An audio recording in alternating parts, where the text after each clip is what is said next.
এক কালে মায়ে রুটি রুজি আর এক কালে মায়ে ফাঁসি, এক কালে মায়ে রুটি রুজি আর এক কালে মায়ে ফাঁসি। কোন কালে মায়ে থাকবে তুমি জানাও জগৎবাসী। এক কালে মায়ে, এক কালে মায়ে রুটি রুজি আর এক কালে মায়ে ফাঁসি। একই কালেমা বলে বিশ্ব আন্দোলনের সিপাহসালার বাংলাদেশের যুবকদের মুরব্বীদের মাথার মুকুট এই সাতিয়ার সুপুরুষ আমাদের প্রিয় শায়েখ মাওলানা মতিউর রহমান নিজামীকে ফাঁসির কাস্টে ঝুলতে হয়েছে। আর একই কালেমার দাওয়াত দিয়ে শোলাকিয়ার ইমাম হেলিকপ্টারে চড়ে বেড়াচ্ছিল। আমার ভাইয়েরা, নবী ধর্মের কথা বলতে যিনি মার খেয়েছেন, রক্ত দিয়েছেন, প্রাথমিক অবস্থায় যখন নবী ধর্মের কথা বলতে শুরু করলেন, নেতা আবু জেহেল রসুলকে ডেকে বলল, খবরদার এভাবে কথা বলবা না। নবীজি কি চুপ করে গেলেন? মুসলমান কথা বলেন, নবীজি কি চুপ করে গেছেন? নবীজি ধর্মের কথা বলতে শুরু করলেন। আর একদিন নবীকে ধমক দিল, নবীকে গলা ধাক্কা দিল। এভাবে নবীর পরে মাস চলতে শুরু করলো। নবীজি কালেমার দাওয়াত চালু রাখলেন। হঠাৎ করে একদিন আবু জেহেলের সঙ্গে দেখা। আবু জেহেল ডাক দিয়ে বলে, ভাতিজা, কালেমার কথা বন্ধ করতে বললাম, তুমি করলে না, তুমি কি চাও? নবীজি চুপ করে দাঁড়িয়ে আছে। আবু জেহেল বলল, শোনো ভাতিজা, যদি তুমি রাষ্ট্রের ক্ষমতা চাও, রাষ্ট্রের ক্ষমতা দিয়ে দেব। সুন্দর নারী চাইলে সুন্দর নারী দেব। আকাশের চাঁদ চাইলে আকাশের চাঁদ দেওয়া সম্ভব, তারা চাইলে তারা দেওয়া সম্ভব, কিন্তু কালেমার কথা বন্ধ করতে হবে। নবীজি বললেন, চাচা, যেটা দিতে পারেন সেটা যদি দেন, আর যেটা দিতে না পারেন সেটাও যদি দেন, ওই আকাশের চাঁদ আর ওই আকাশের সূর্য যদি দুই হাতে এনে দেন, আমি নবী যতক্ষণ পর্যন্ত বেঁচে আছি কালেমার দাওয়াত বন্ধ করব না।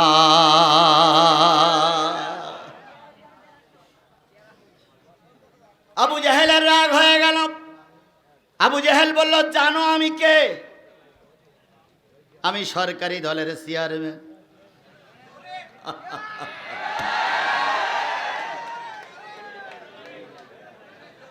আমি সরকারি দলের চেয়ারম্যান।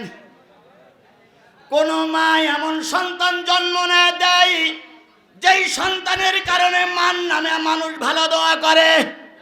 আর পৃথিবীতে এমন মা আছে যে কুলাঙ্গার জন্ম দেয়, যেই কুলাঙ্গারের জন্য মা বাপকেও গালিগালাজ শুনতে হয়।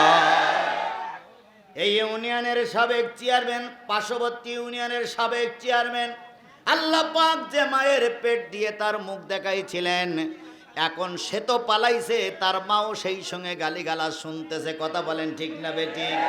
আর যদি ভালো সন্তান জন্ম দেওয়া যায়, তাহলে মৃত্যুর পরে মাও ভালো পুরস্কার পেয়ে যায়। আবু জেহেল বলতেছে যে ধর্মের কথা বন্ধ করো। নবীজি বললেন, যেটা দিতে পারো ওটাও যদি দাও, যেটা না দিতে পারো সেটাও যদি দাও, ধর্মের কথা বন্ধ হবে না। নবী এবার কথা বলার পর আবু জেহেলের কাছে ছিল তরবারি বাহির করে নবীজির মাথায় 3টা আঘাত করলেন। ভালো করে শোনো মুসলমান, আল্লাহর নবী রক্তাক্ত হলেন, আহত হলেন, মাথা ফেটে রক্ত বাহির হতে শুরু করলো। আল্লাহর নবী প্রতিবাদ করতে পারলেন না, যেহেতু সেই ক্ষমতা তখন ছিল না। মাথার পরে হাত দিয়ে রক্তে নাক ভিজে গেছে, কান ভিজে গেছে, চারিপাশ থেকে রক্ত বাহির হচ্ছে। দয়ার নবী, মায়ার নবী ঘরে চলে গেলেন। খাদিজারে বললেন, খাদিজা, দরজা খুলে দাও, তোমার জাতি আমাকে আহত করে ঘরে ফিরিয়ে দিয়েছে। খাদিজা দরজা খুলে দিলেন, রক্তগুলো পরিষ্কার করলেন, 2 গালে 2টো চুমা দিয়ে বললেন, ওগো ভাতিজা মোহাম্মদ, আমার বিশ্বাস একদিন তোমার কালেমা এই পৃথিবীময় গোটা বিশ্বময় ছড়িয়ে পড়বে। আল্লাহ নবী ঘরে আহত অবস্থায় শুয়ে আছেন। রক্তগুলো খাদিজা মুছে দেয়, মাঝে মাঝে গালে চুমা দেয়।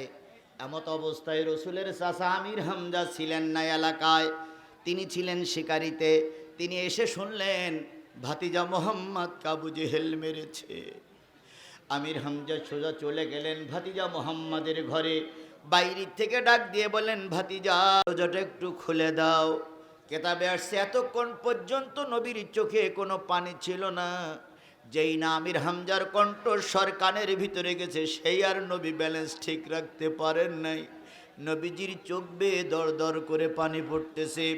পানিওয়ালা নবী সামনে আসলেন। আমির হামজা বললেন, ভাতিজা কান্দো কেন? নবীজি বললেন, চাচা আপনারা থাকার পরও রাজপথে আমাকে মার খেতে হয়। আমির হামজা বললেন, কি অন্যায় করেছো? কয় কোনো অন্যায় করিনি, একটাই কথা বলি, লা ইলাহা ইল্লাল্লাহ, এই কারণেই আমাকে মার খেতে হয়। নবী কালেমার দাওয়াত দিয়ে তরবারির আঘাত খেলো। নবী কালেমার দাওয়াত দিয়ে শিয়াবে আবু তালেবে 3 বছর 3.5 বছর জেল খাটলো। নবী কালেমার দাওয়াত দিয়ে উহুদে মারি খেলো। নবী কালেমার দাওয়াত দিয়ে তায়েবে মারি খেলো। আর তুমি আর আমি কালেমার দাওয়াত দিয়ে কিছুই হয় না। তাহলে বুঝতে হবে তোমার কালেমা আর আমার কালেমা এক হচ্ছে না। এক কালেমায় রুটি রুজি আর এক কালেমায় ফাঁসি। এক কালেমায় রুটি রুজি আর এক কালেমায় ফাঁসি। কোন কালেমায় থাকবে তুমি জানাও জগৎবাসী। এক কালেমায় রুটি রুজি আর এক কালেমায় ফাঁসি। একই কালেমা বলে বিশ্ব আন্দোলনের সিপাহসালার বাংলাদেশের যুবকদের মুরব্বীদের মাথার মুকুট এই সাতিয়ার সুপুরুষ আমাদের প্রিয় শায়েখ মাওলানা মতিউর রহমান নিজামীকে ফাঁসির কাস্টে ঝুলতে হয়েছে। আর একই কালেমার দাওয়াত দিয়ে শোলাকিয়ার ইমাম হেলিকপ্টারে চড়ে বেড়াচ্ছিল। একই কালেমার দাওয়াত দিয়ে আমির হামজা জেল খাটলো। একই কালেমার দাওয়াত দিয়ে আজারি বিদেশে চলে গেল। আর একই কালেমার দাওয়াত দিয়ে কুয়াকাটারা বিমানে চড়ে বেড়ায়। কালেমা তো একটাই। কি কালেমা একটা না? কথা বলেন, কালেমা একটা না? একই কালেমার দাওয়াত দিয়ে আল্লামা সাঈদীরে পুষ্করে জেলখানা থেকে বের করে হাসপাতালে মেরে দেওয়া হলো। আর একই কালেমার দাওয়াত দিয়ে চরমনার পীর সাহেব ঘুরে বেড়ায়। দুইজনেই একই কালেমা পড়ে, কেউ ফাঁসিতে ঝোলে আর কেউ আরামে ঘুরে বেড়ায়।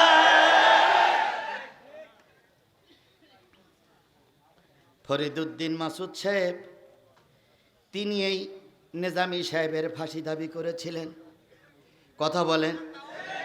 আল্লামা সাঈদীর ফাঁসি দাবি করেছিলেন এই ফরিদউদ্দিন মাসুদ সাহেব। কথা বলেন, ঠিক না বেঠিক? আবার এই ফরিদউদ্দিন মাসুদদের বাঁচানোর জন্য বরিশালের এক পীর সাহেব তাদের পক্ষেই দালালি করতেছে। তিনি বলতেছেন ফরিদউদ্দিন মাসুদের নামে যদি কোনো থানায় মামলা নেওয়া হয়, থানার ওসি সাহেবকে নাকি মাপ চাইতে হবে। তাকে তারপর বলতেছে থানা ঘেরাও করা হবে। আমরা স্পষ্ট করে ঘোষণা করে দিতে চাই, বাংলাদেশের যুবকরা এদের স্বাধীন করেছে। যদি অন্যায়ের বিরুদ্ধে কথা বলার কারণে অন্যায়ের বিপক্ষে অবস্থান নিয়ে যদি থানায় মামলা দেওয়া হয়, আর ওই মামলা যদি বাংলাদেশের কোনো ওসি গ্রহণ না করে, আল্লাহর কসম শেখ হাসিনার যে অবস্থা হয়েছে তোমাদেরকেও সেই অবস্থা করানো হবে।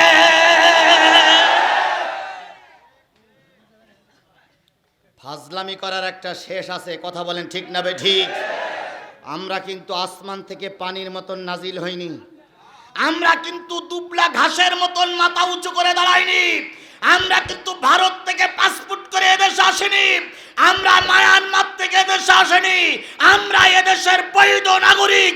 এখানে আমাদেরও কথা বলার অধিকার আছে। এক কালেমার দাওয়াত দিয়ে কেউ ফাঁসিতে ঝুলতেছে, এক কালেমার দাওয়াত দিয়ে কেউ ফাঁসিতে ঝুলতেছে, আর কেউ কোরমা বিরিয়ানি খেয়ে ভুড়ি লতাচ্ছে। তাহলে তোমার কি কালেমা আর আমার কি কালেমা? পাশাপাশি দুই মসজিদ।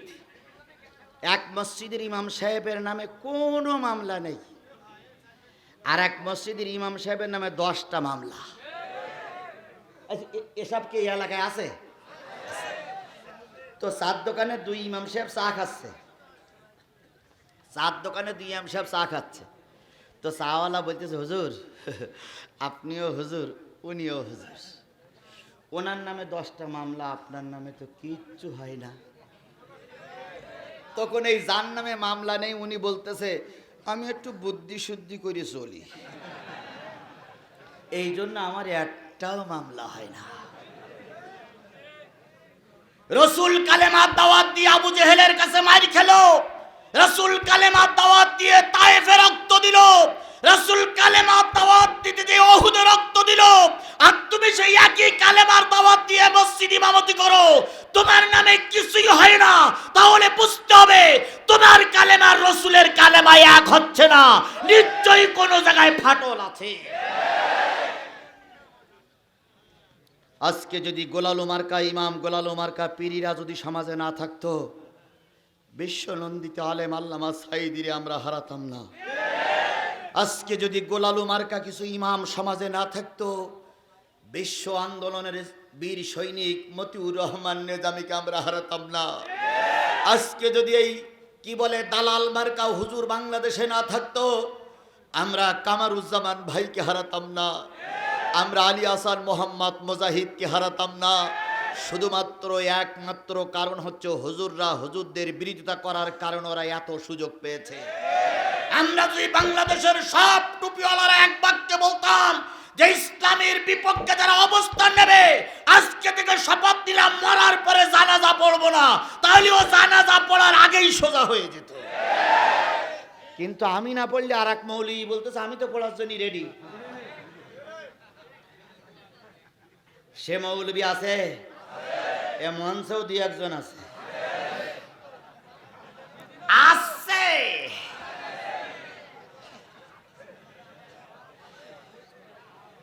আমি সাথিয়ায় পাবনায় আজকের থেকে আসিনি, আমি আপনাদের ভালো রকম চিনি ভাই।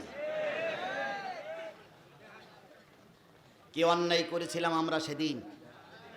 আমি এখানে সাথিয়ায় জমি কিনতে আসিনি, কোনো মানুষের মেয়ে বিয়ে করার জন্য আসিনি, আমি কারোর কাছ থেকে টাকা ধার করে দেব না বলে চলে যাইনি। তাহলে সেদিন আমার মঞ্চে আক্রমণ করা হয়েছিল কেন জাতি জানতে চায়। সেদিন আমাদের মঞ্চে হাতুড়ি নিয়ে, হকি স্টিক নিয়ে, চাইনিজ কুরআন নিয়ে পুলিশ, যুবলীগ, আওয়ামী লীগ, ছাত্রলীগের নেতা কর্মীরা আমার মঞ্চে আক্রমণ করেছিলেন। আমরা জানতে চাই কেন সেদিন আক্রমণ হয়েছিল। যদি সঠিক উত্তর না হয়, আল্লাহর কসম তোমাদের মতো নেতার মৃত্যুর পর আমরা অন্তত তোমার জানাজা পড়ব না।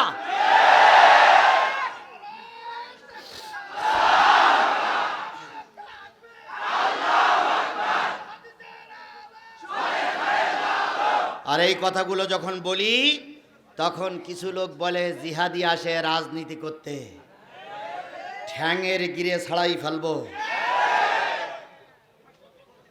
আমি সেদিনও যা ছিলাম আজও তাই আছি, কথা বলেন ঠিক না বে ঠিক?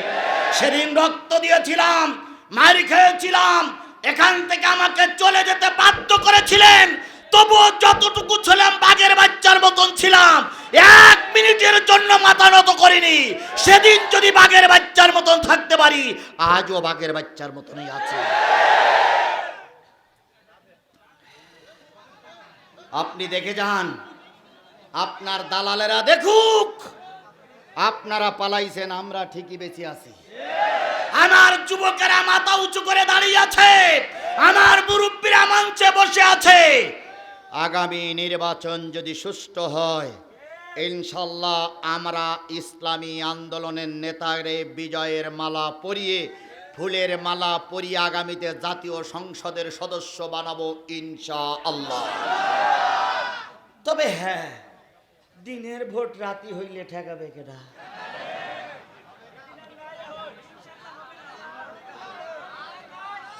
বলতেছিলাম আবু জাহেল রসুলের মাথায় কয়টা ঘাত করেছে? রক্তাক্ত নবী আমির হামজা আসলেন, নবীজি বললেন আমাকে 3টা ঘাত করেছে। আমির হামজা বললেন ভাতিজা অপেক্ষা করো, একটু পরেই আসতেছি। কিছুক্ষণ পরে আল্লাহর নবী আমির হামজা চলে আসলেন, এসে বললেন ভাতিজা তোমার মারির শোধ আমি মারি নিয়েছি। কি করেছেন? কয় তোমার 3টে বাড়ি মেরেছিল, আমিও 3টে বাড়ি মেরেছি। আল্লাহর নবী খুশি হলেন। এই মুসলমান কথা বলেন, খুশি হলেন? নবীজি বললেন চাচা মারির শোধ মারি নিয়েছেন, খুশি হবার কথা।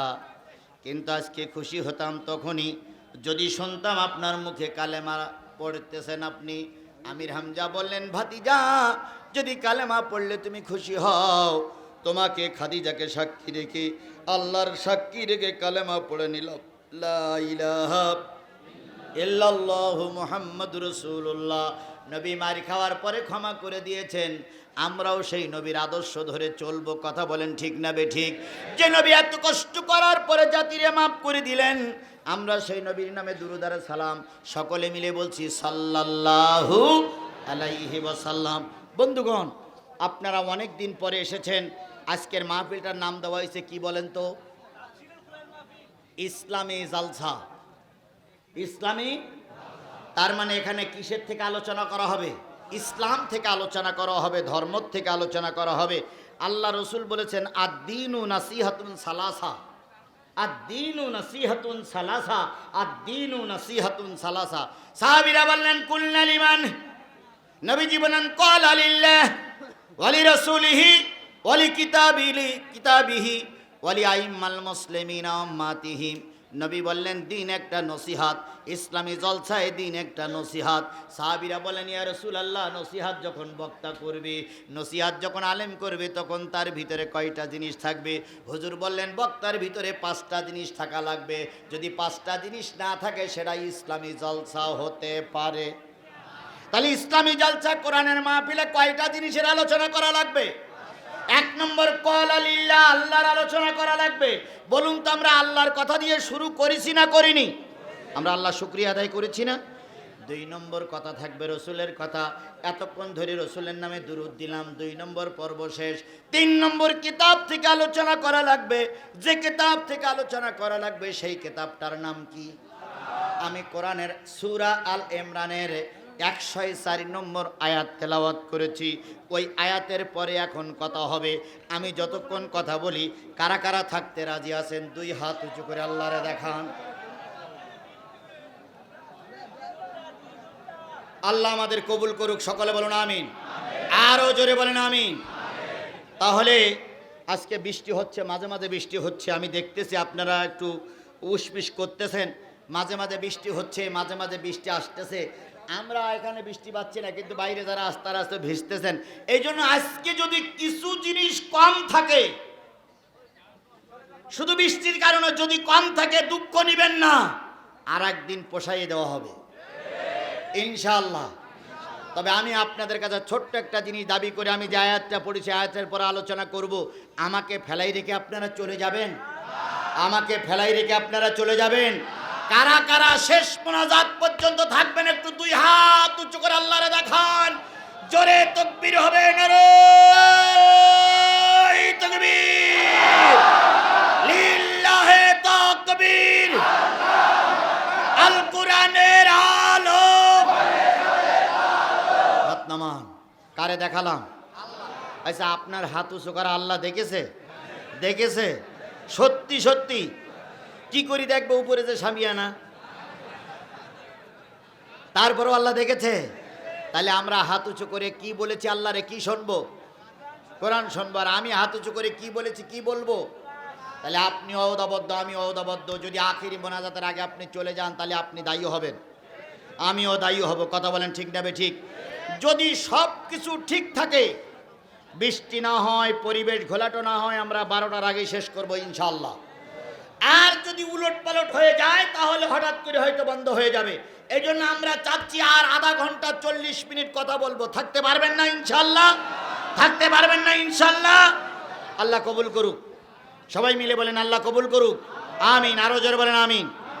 আল্লাহ বলতেছেন, ওয়ালতাকুম মিনকুম উম্মাতুন ইয়াদউনা ইলাল খায়র ওয়া ইয়া'মুরুনা বিল মা'রুফি ওয়া ইয়ানহাউনা আনিল মুনকার ওয়া উলাইকা হুমুল মুফলিহুন।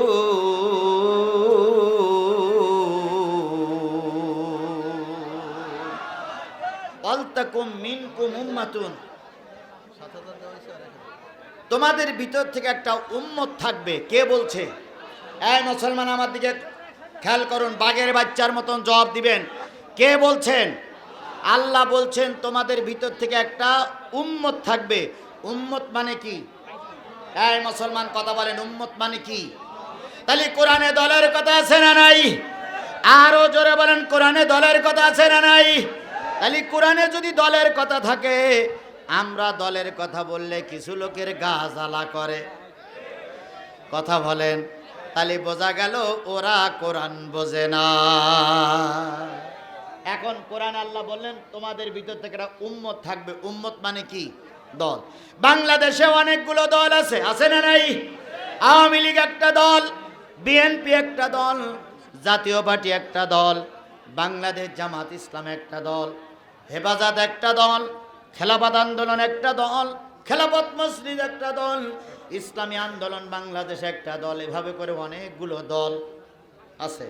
এবার বলুন তো, দল করতে গেলে কয়টা জিনিস লাগে? একটা দল করবেন, হোক সে আওয়ামী লীগ, হোক সে বিএনপি, হোক সে জাতীয় পার্টি, হোক সে বাংলাদেশ জামাত ইসলাম, এই দল করতে গেলে কয়টা জিনিস লাগবে? চারটা। কয়টা? আরো জোরে বলেন, কয়টা? দল করতে গেলে চারটা জিনিস লাগবে। চারটা জিনিস ছাড়া দল করা যাবে না। বাংলাদেশ জামাত ইসলামী সাতিয়া থানার পক্ষ থেকে আরো 1000 টাকা আসছে। তাহলে দল করতে গেলে কয়টা জিনিস? চারটা। এক নম্বর, দল করতে গেলে দলের একটা নাম লাগবে। কি লাগবে? নাম ছাড়া বোঝা যায় না এটা কোন দলের লোক। একই টুপিওয়ালা মঞ্চে 3 জন বসে আছে, কে জামাত ইসলাম, কে ইসলামী আন্দোলন, কে ঐক্যজোট, বোঝা যায় না। যখন বলা হয় আমি ইসলামী আন্দোলনের লোক, তাহলে বোঝা এরা চরমনাই। যখন বলা হয় বাংলাদেশ জামাত ইসলামের লোক, তখন বলা হবে এটা মতিউর রহমান নিজামী সাইদির দলের লোক। এইভাবে করে যখন দেখা যাবে আওয়ামী লীগ, তখন এটা মুজিবারের দলের লোক কিংবা হাসিনার দলের লোক। এটা বিএনপি, এটা কি বলে খালেদা জিয়া, তারেক জিয়ার লোক। এই জন্য দলের একটা নাম লাগবে। এবার বলুন তো, আমরা কোরআনের পক্ষের লোক, আমাদের দলের একটা নাম আছে না নাই? সেই দলটার নাম কি? সেই দলটার নাম কি? কি দল? ইসলামী দল। ইসলামী দল। জামাত ইসলাম বললি তো এই দলের পক্ষে চলে যাবে। আমি কই দলে দালালি করতে আসছি নাকি? আমি কিসের কি বলার জন্য আসছি? আজকে যদি ওই দলের পক্ষে কথা বলি, কালকে বলবে যে হুজুর আজ করিস জুমাই কি হুজুর। সুতরাং কোন দলের টিকিটে কথা বলছি না, কথা বলছি কোরআন দিয়ে।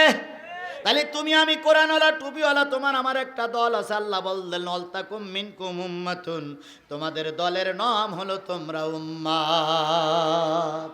কার উম্মাত? নবীর উম্মাত, আল্লাহর গোলাম, নবীর। তাহলে আমার দলের নাম হলো উম্মাত।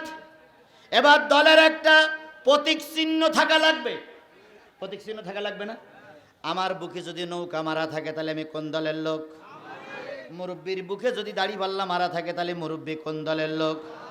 ওই মুরব্বীর বুকে যদি ধানের শীষ মারা থাকে, তাহলে ও মুরব্বী কোন দলের লোক? তাহলে দল চেনার জন্য একটা প্রতীক চিহ্ন লাগবে। প্রতীক চিহ্ন ছাড়া দল চেনা যায় না। আপনার আমার প্রতীক চিহ্নর নাম কি?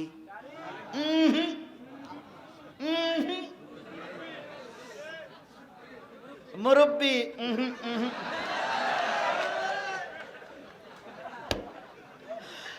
আল্লাহ।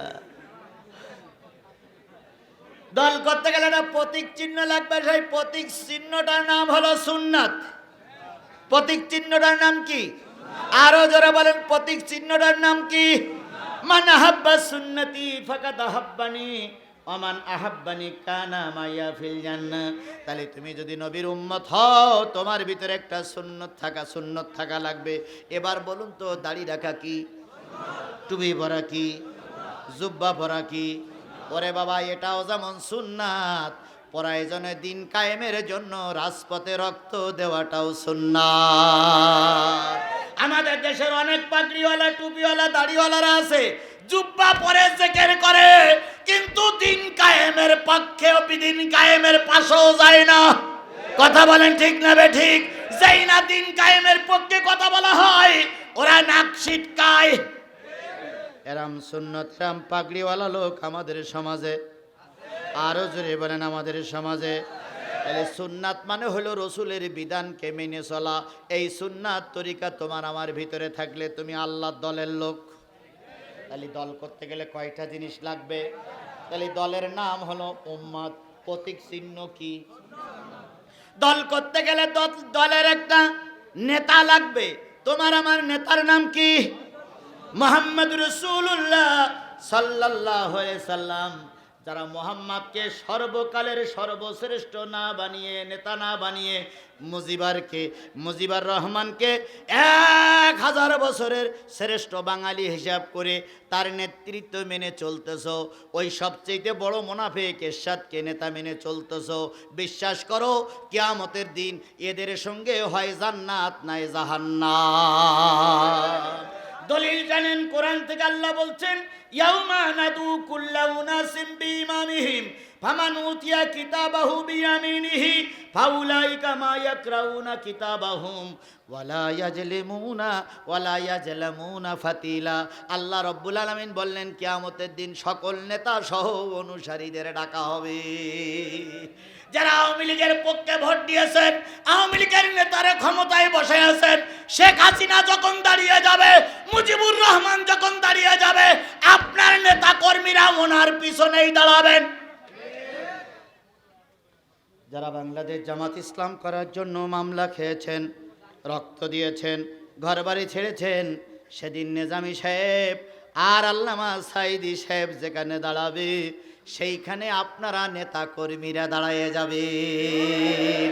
যারা বাংলাদেশ জাতীয় পার্টি দল করে, জাতীয় পার্টির এরশাদ যেখানে দাঁড়াবে, আপনাকেও সেখানে দাঁড়াতে হবে।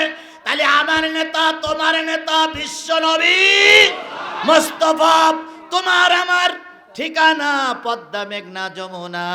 তোমার আমার নেতার নাম হচ্ছে মুহাম্মদ রাসূলুল্লাহ সাল্লাল্লাহু আলাইহি ওয়াসাল্লাম। তাহলে দল করতে গেলে কয়টা জিনিস লাগলো? একটা হলো দলের নাম কি? উম্মত। প্রতীক চিহ্ন কি? সুন্নাত। আর নেতার নাম কি? মুহাম্মদ। এবার দল করতে গেলে একটা অফিস লাগবে। কি লাগবে? এই মুসলমান কথা বলেন, কি লাগবে? প্রত্যেকটা দলের অফিস আছে না নাই? দুঃখ একটা জায়গায় দীর্ঘ 12-13টা বছর সব দলের অফিস খোলা ছিল, একটা দলের অফিসে তালা মারা ছিল।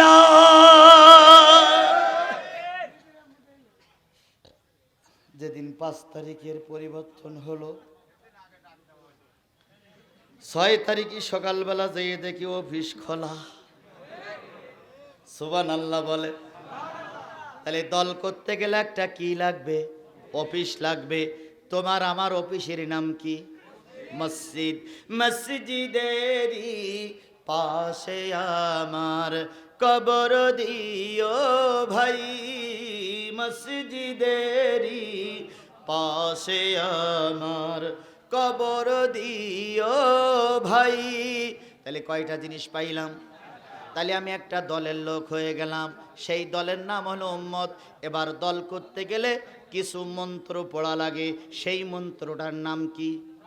না, সেই মন্ত্রটার নাম হচ্ছে কালেমা লা ইলাহা ইল্লাল্লাহু মুহাম্মাদুর রাসূলুল্লাহ। এই কালেমা পড়ার সাথে সাথেই আপনি ওই দলের কর্মী হয়ে গেলেন। একটা স্কুলে যখন আপনি ভর্তি হবেন, স্কুলের কিছু নিয়মতান্ত্রিকতা আছে না নাই? একটা সেনাবাহিনীতে আপনি ঢুকবেন, সেনাবাহিনীর কিছু নিয়ম আছে। আপনি ইসলামী দলের নেতা কর্মী, আপনার একটা মন্ত্র পড়তে হবে, সেই মন্ত্রটার নাম কি? কালেমা লা ইলাহা ইল্লাল্লাহ। এবার বলুন তো, লা ইলাহা ইল্লাল্লাহ শব্দের অর্থ কি? হ্যাঁ, আল্লাহ ছাড়া কোনো মাবুদ নাই। লা মানে কি? না। তাহলে আগে বলতেছেন না, এ না আবার শেষে জোড়াচ্ছেন কেন? আগে বলবেন লা। লা মানে কি? নাই। নাই। ইলাহা, কোন ইলাহা নাই, কোন মাবুদ নাই, কোন আইনদাতা নাই, কোন শেখ হাসিনা নাই, কোন খালেদা জিয়া নাই, কোন কি বলে আমাদের সাইদি নাই, ইল্লাল্লাহ, আল্লাহ ছাড়া। তাহলে আমরা কারোর মানি না, কারে মানি? এই মন্ত্র আপনাকে পড়তে হবে, লা ইলাহা ইল্লাল্লাহ, নেই কোনো মাবুদ কে ছাড়া। এখন মাবুদ শব্দটার অর্থ কি? মাবুদ কোন শব্দ? আরবি শব্দ। মাবুদ শব্দটার অর্থ হচ্ছে চারটা। মাবুদ শব্দের অর্থ হচ্ছে আইন দাতা, আমি কারোর আইন মানি না কার আইন ছাড়া। মাবুদ শব্দের অর্থ হচ্ছে হুকুমদাতা, আজকে কালেমা পড়েছি কারোর হুকুম মানবো না কার হুকুম ছাড়া। মাবুদ শব্দের অর্থ হচ্ছে রেজেক দাতা, আমি কালেমা পড়েছি কারোর কাছে রেজেক চাবো না কার কাছে ছাড়া। মাবুদ শব্দের অর্থ হচ্ছে প্রার্থনা কবুলকারী, আমি কালেমা পড়েছি আমার দোয়া কেউ কবুল করবে না কে ছাড়া। এই কথা যারা বলেছিল তারা ফাঁসির কাস্টে ঝুলেছে, তবুও বাতিলের কাছে মাথা নত করে নাই। এখন বলুন তো, ইসলামের পক্ষে থাকতে গেলে পরীক্ষা দেওয়া লাগবে না লাগবে না? আরো জোরে বলেন, লাগবে না লাগবে না? পরীক্ষা দিয়ে পাশ করা আর পরীক্ষা না দিয়ে পাশ করা দুইজন কি এক? আরো জোরে বলেন, দুইজন কি এক? সাবেক জাতীয় সংসদের ডেপুটি স্পিকার আপনাদের এলাকারই মনে হয়, মনে হয় তাই, এটা কি ঠিক? এই স্পিকার সাহেবকে আমরা চ্যালেঞ্জ করলাম, আপনি সুষ্ঠু নির্বাচনে আসুন। আর আমি এখানে শুনতে পাইলাম সাবেক আমিরে জামাত মতিউর রহমান নিজামী সাহেবের ছেলে নাকি এখানকার আগের এবছরের নমিনি।